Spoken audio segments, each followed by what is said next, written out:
Hi there, I'm Sloane Taylor and welcome to What's Cooking Wednesday.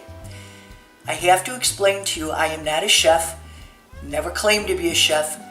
They go through too much work and it is not my idea of fun. I like to cook and the older I get, the more I like to cook.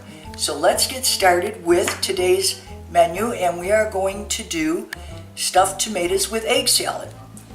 So now we're going to talk about the egg. This handy dandy incredible edible egg. There is so much protein in eggs that the U.S. Department of Agriculture has listed them under meats in their food guide pyramid.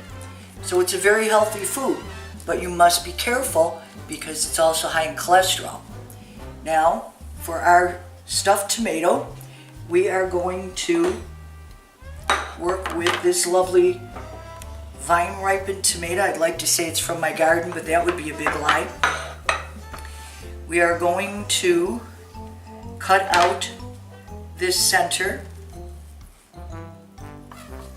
to allow the tomato some space. You can cut out more if you choose. Then we're going to slice off a thin layer from the bottom so when we put this on a plate, it will stand upright. You're going to turn it upside down on a paper towel so that it can drain out any excess moisture. Now, we're going to hard boil our eggs, which obviously I've done because you don't want to stand here for 25 minutes waiting for this to happen. But I want to explain to you, when you do cook eggs, take them out of the refrigerator at least 2 or 3 hours before you are going to cook them, no matter how you cook them. These eggs have been hard boiled by putting them in a pot, covering them considerably with water, putting the lid on, bringing that water to a full boil, and then shutting the gas or electric off, setting the timer for 9 minutes and letting it go.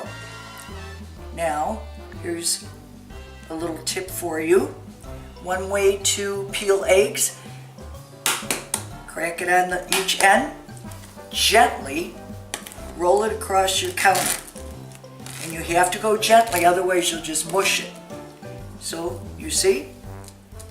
And then you start at one of the ends and you peel it away and it should come out just as perfect as possible. You don't want to use fresh eggs when you hard boil eggs because you will lose too much of the white. It'll adhere to the peeling. So what you do is you buy eggs a week or so in advance and let them sit in your cabinet, in your refrigerator, not your cabinet, and then cook them.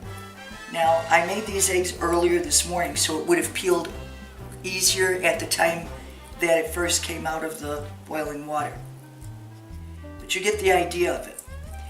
And so we'll let that go. Scoop that to the side. Now I want to explain to you something else.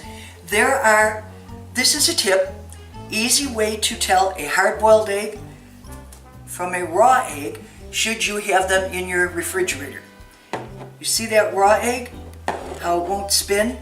It just kind of waddles back and forth. Hard-boiled egg goes crazy. And that's the easiest way to tell if something is hard-boiled or not.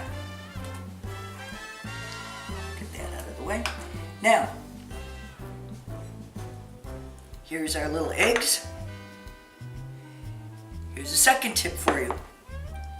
After you've made eggs, and some people like to take eggs for lunch, but they don't want to mess with it in the morning because they don't have time before they go to work. Prepare them anywhere from 1 to 5 days in advance.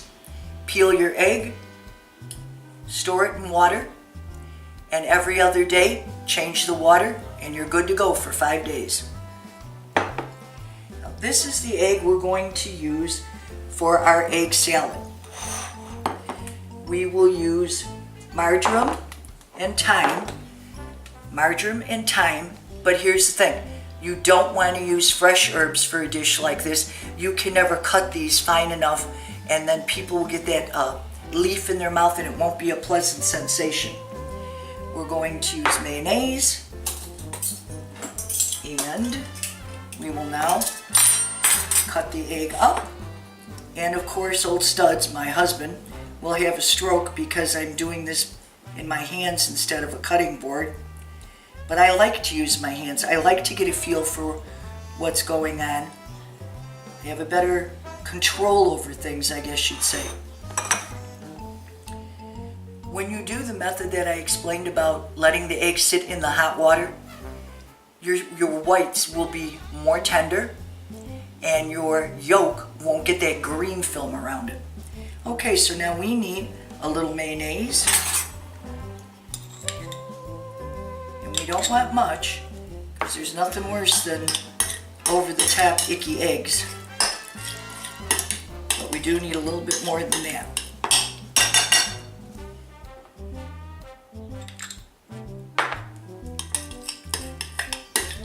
As a young girl, when my uncle took me in hand and showed me about cooking.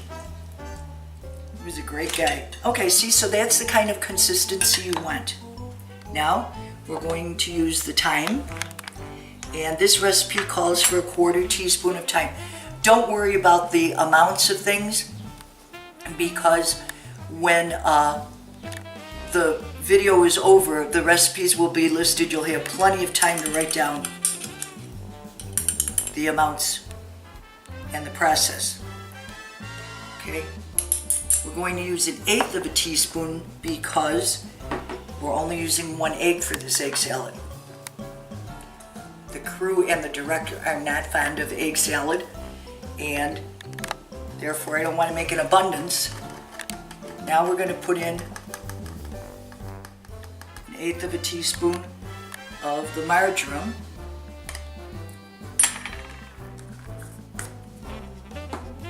And we'll stir this again.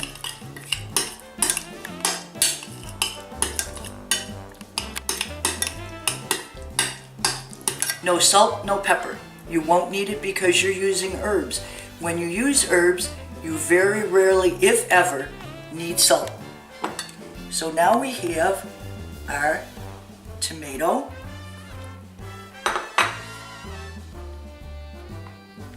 See how nice it stands on its own by using the little bit of a slice off the bottom? And now we're going to fill it. You can cut it out more so that you can fit more in, but